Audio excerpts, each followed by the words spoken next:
Rebecca, Buddhism famously denies the existence of the self, and many philosophers deny it as well. Marvin Minsky has a Society of Minds, Dan Dennett, multiple draft, various philosophers. And in fact, I would say a majority, I'm not sure of this, a majority of contemporary philosophers would say the self is some kind of an artificial construct that really doesn't exist. We imagine it. In your book, an important book, The Mattering Instinct, your concept of mattering seems to require a robust sense of self. Is this correct? And if so, how does it reflect on the nature of the self? Yeah. Yeah, no, I am a realist when it comes to the self. I think it is, it's a dynamic concept. The self, it is what the self is this complicated, attentional, attitudinal, emotional, motivational system, all connected together, that continues through time. I mean, it came into being, and it will go out of being, and if you are a creature that has attention, your sense of attention, depending on how complicated it is, can extend all the way, to the past, to the present, to the future. It's knit together.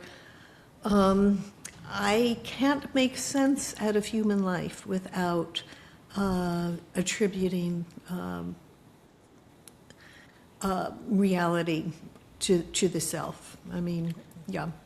Okay, look, it's a very important position. As I said, I don't think it's a majority position today among analytic philosophers. Yep. And the reason goes back to Hume. I can imagine smelling things, hearing things, doing things, thinking about things, but when I take each one away, I don't find anything left over.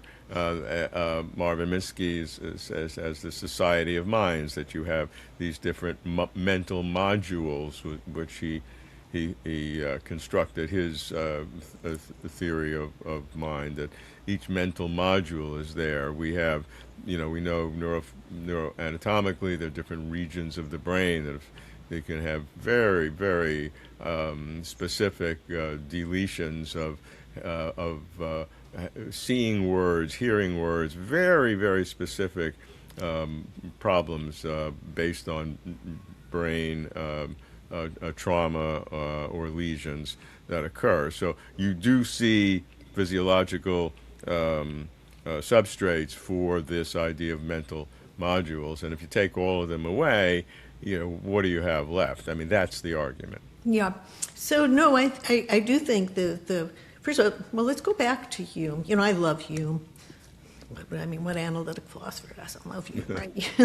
But I am not impressed by that passage where he says, when I look inside and, to find something simple that is always there, this notion of the self.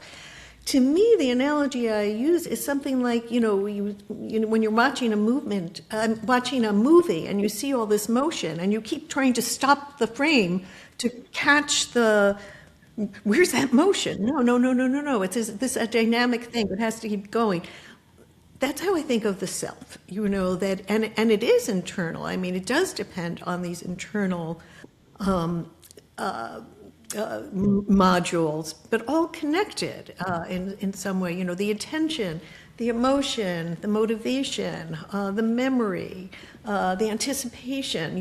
That this is, but they all have a kind of self-referentiality to them, and I recognize, if somebody else's impression or memory or something gets into mine, I would recognize it as foreign. That something there is, the familiarity, my sense of the self that is disseminated throughout this whole thing, and the self-mattering that I think is disseminated throughout the whole thing. Another problem that you and I have discussed quite a lot that we share a fascination with is the hard problem of consciousness, of course.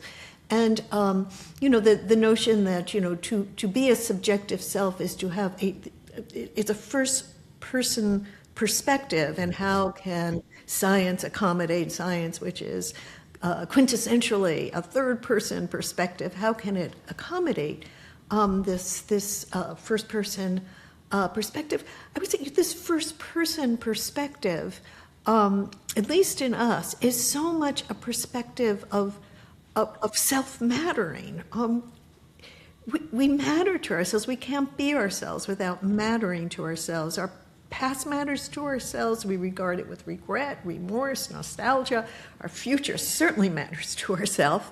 So much of our life is planning our future. So that this self-mattering, which requires some kind of self, is disseminated throughout what it is to be us, what it is like to be a human being. I can't make sense of it without that notion of self. Now, many realists about the self, of course, call upon something non-physical, a soul or a spirit, and that makes their realism about the self a kind of an easy problem, or it seems to be easy. That's a solution. That's not your solution. That's not your solution. So No, you have a much harder problem to deal with. And I've recognized this differentiation between self and non-self and how you justify a self, because a lot of the energy and excitement about the self are from those who deny it, from Buddhism to philosophy. But I did think, in going through the mattering instinct, that if you start with the assumption that mattering, based upon your theoretical development from the nature of entropy and biology and internally, if you buy that, that can give an independent justification for a realist about the self without calling on non-physical stuff. Yeah, for me, it's a system, right? The self is a system, an extremely complicated system, and we can use the laws of nature to explain the system, but how it is a system with these various pieces of it working together. And we're not going to get a simple perception, impression in Humean terms of this system. This system is us.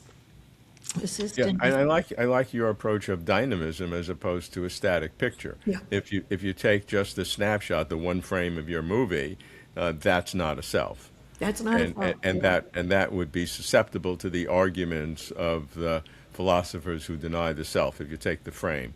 But if you take the 32 per second flow of the movie, and you take that as a whole, then that is a self that would not require a non-physical component. Exactly.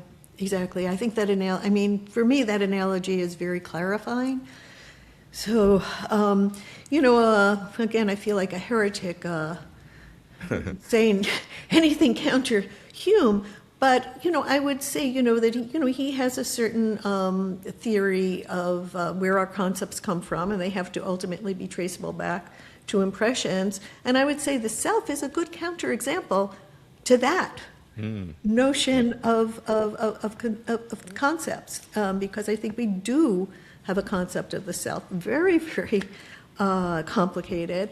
And it doesn't fit into this simple picture of tracing back to some impression. And I think there are other concepts that are of that sort as well. How about certain mental illnesses that have a dissociation of self or multiple selves? Yeah. How does that reflect on the reality of self? Yeah, so that's really interesting to me. I've done, not enough, but I've done some reading in contemporary theories of schizophrenia, and what seems to be missing, according to some theories, is this unifying sense of self disseminated throughout the whole system. They call it ipseity, IPSEITY, from the Latin for self, which is sort of interesting.